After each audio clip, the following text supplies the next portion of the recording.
ज्वलंत विषय आहे धामणा या परिसरातला हा विषय आहे। महत्त्वाचं म्हणजे तुम्हाला आठवत असेल की 17 डिसेंबर 2023ला सोलार इंडस्ट्रीज या कंपनीमध्ये भीषण स्फोट झाला होता आणि त्या ठिकाणी 9 लोक मरण पावले होते।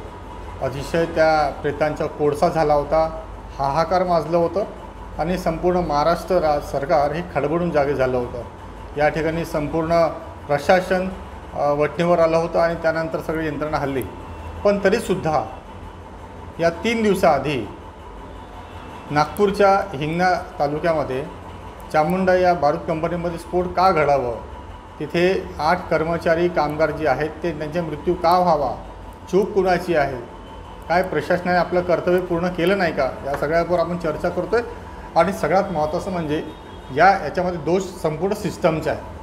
कारण आम्ही 3 दिवसापासून सगळा विषय आम्ही कव्हर करतोय। धामणाचा हा जो विषय आहे दुर्घटनाग्रस्त, गडकरी साहेब आलेत, संपूर्ण केदार साहेब आलेत, विपक्षाचे वडेट्टीवार आलेत, विरोधी पक्षनेता सगळे, काँग्रेस असो, भाजप असो, सत्ताधारी असो, विरोधक असो, सर्व तिथे आलेत आणि त्यांनी आपापल्या पद्धतीने मदत केली, आपापल्या पद्धतीने निर्देश दिले प्रशासनाला। पण मला असं वाटते अशी घटना घडूच नाही। कारण जेव्हा आपल्याला माहिती आहे की 17 डिसेंबर 2023ला सोलार इंडस्ट्रीमध्ये स्फोट झाल्यानंतर त्याच्यानंतर काळजी घ्यायचं काम होतं, पण तो घेतलं नाही। केवळ 10-15 दिवसाचं सगळं तो तणाव होतं, त्यानंतर सगळे विसरलेत, आपणही सगळं विसरलो असेल त्या घटनेला। तर मी जाणीवपूर्वक तुम्हाला हा सगळा विषय तुमच्यापर्यंत आणून देतो की 17 डिसेंबर 2023ला हा विषय झाला होता आणि तसं 9 लोक मरण पावले होते। आता तुम्हाला क्लिक झालं असेल, हो खरंच या ठिकाणी एक दुर्घटना भीषण झाली होती।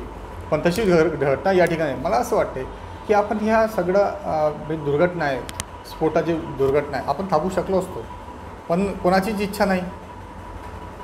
मुळात कामगार कल्याण मंडळाची जबाबदारी आहे की आपले जे कामगार आहे, विविध कंपन्यांमध्ये कार्यरत कामगार आहेत, त्यांची सेफ्टी आहे का, त्यांची सुरक्षा बरोबर आहे का, त्यांना व्यवस्थित त्या ठिकाणी सोयीसुद्धा मिळते का, याची तपासणी करणं त्यांच्याकडे आवश्यक आहे। पण ते काहीच करत नाही, काहीही करत नाही। निवड ACची हवा घेत राहतात, कूलर वगैरे सुरू राहते, कागदी घोडे नाचवत राहतात आणि गप्प बसतात। आता दुसरा विषय की त्यांना सेफ्टी ऑडिट करणं आवश्यक कंपन्यांना, पण ते काय करतात, स्वतः सेफ्टी ऑडिट करून आपल्या कंपनीला देऊन देतात। त्याने होणार आहे का?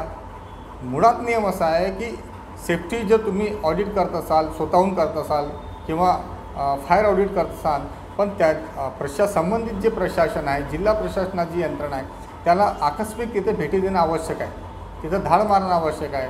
त्यासाठी खरंच ही यंत्रणा आहे का, असं कोणीच करत नाही।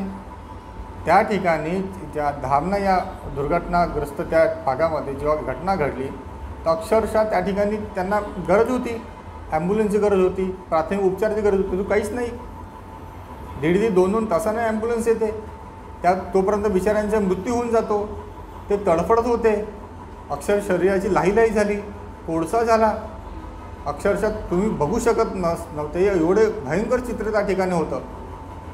आमच्या डोळ्यासमोर रात्रभर तो विषय गेला नाही, चित्र गेलं नाही, कारण तो चित्र दिसत होतं, अक्षरशः कोळसा, प्रेतांचा कोळसा।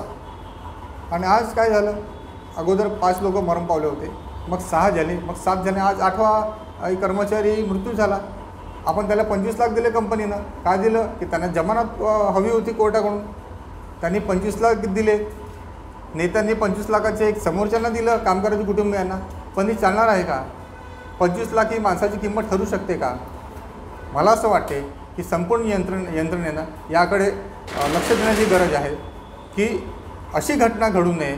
फायर ऑडिट होणं आवश्यक आहे, सेफ्टी ऑडिट होणं आवश्यक आहे।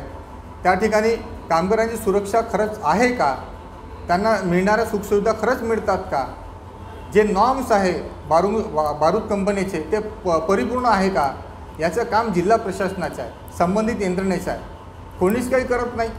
आणि जेव्हा घटना घडली तेव्हा सगळे लोक शोक मनवतात, दुःखद घटना मनवतात, त्याला पैशाने मोजतात, मदतीने मोजतात।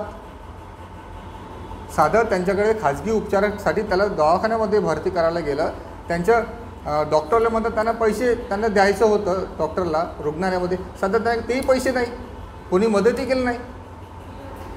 पण अनिल देशमुख जे आहेत राष्ट्रवादीचे नेता, माजी गृहमंत्री, त्यांनी स्वतःच्या खिशातून पैसे खर्च केले। जर असं जर होत असेल तर मला असं वाटतं कुठेतरी प्रशासन आता गंभीरतेनं दखल घेण्याची गरज आहे. आपल्याला अशी घटना घडूच नये याची काळजी घेणं आवश्यक आहे.